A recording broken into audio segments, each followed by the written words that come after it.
A frost does not always have to be a bad thing. In fact, to us fall gardeners, a frost can actually be such a gift because so many of the crops that we're growing in the fall not only can handle the cold, but in fact, sometimes even taste a little bit better.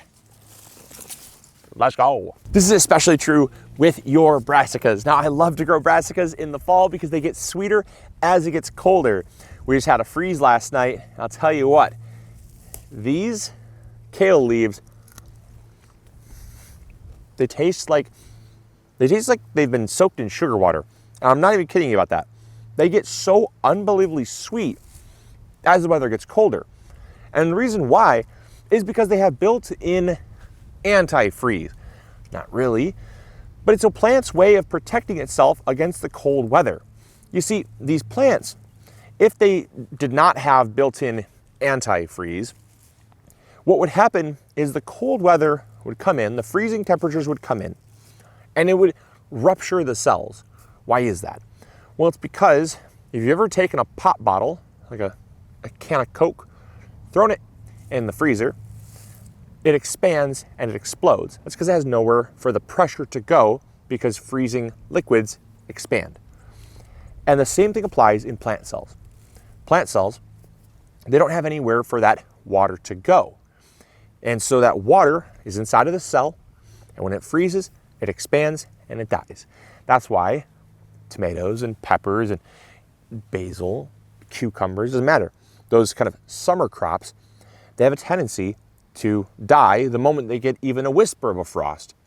Whereas kale and broccoli and cabbage, a lot of your other crops, they actually not only survive, but they often can thrive in those temperatures, and they also taste better.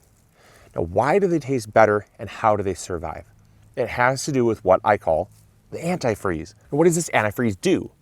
Well, this antifreeze basically sends sugars from the roots up to the leaves. What does this sugar do? Well, sugar has the ability to essentially disrupt osmotic pressure. Now, what that means is essentially equilibrium.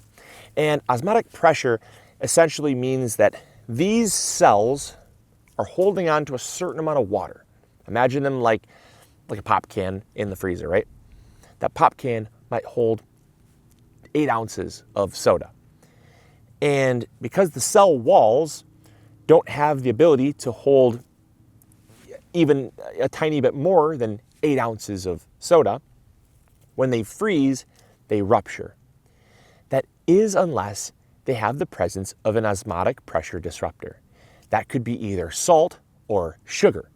And you can actually do this at home. It's so cool. If you take a bowl of strawberries, sprinkle some sugar on them, wait 5-7 minutes, you're gonna end up with a bowl of strawberry juice and then fruit as well. Now, you didn't just get magic juice, it actually drew water out of the cells of the strawberry. If you've ever made coleslaw or sauerkraut, take any cabbage, chop it up, and you're just left with chopped cabbage. But add salt and watch what happens. You're left with cabbage water or brine. And that's because the salt disrupts the osmotic pressure in the cell and draws that water out. It essentially reduces the amount of water in the cell. And what does that do? Well, it gives the cell the ability to expand. And if the cell can expand, it doesn't rupture. And so it's so incredible to see this at work.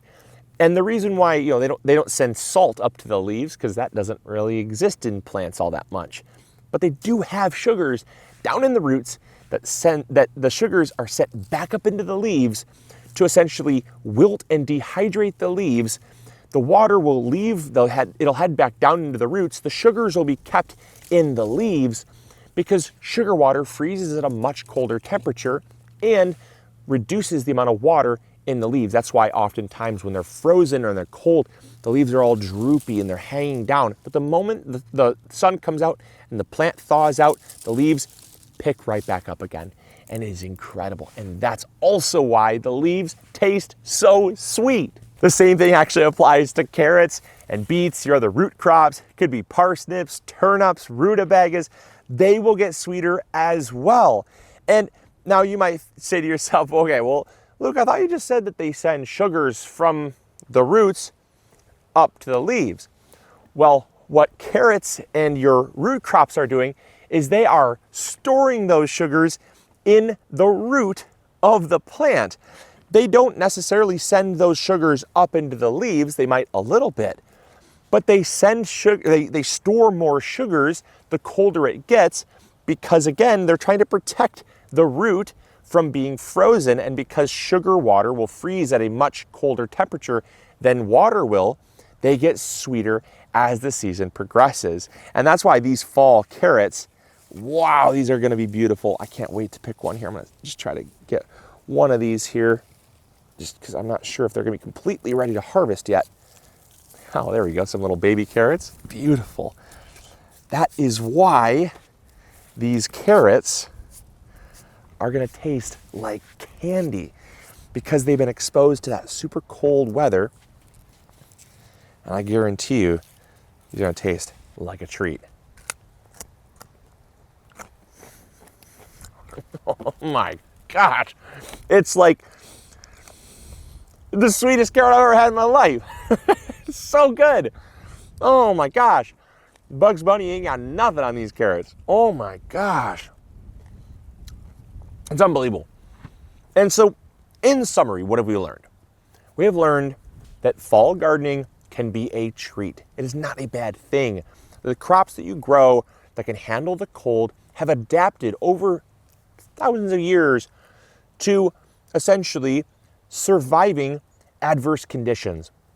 And those adverse conditions, when it comes to cold, can give us as gardeners an unexpected surprise.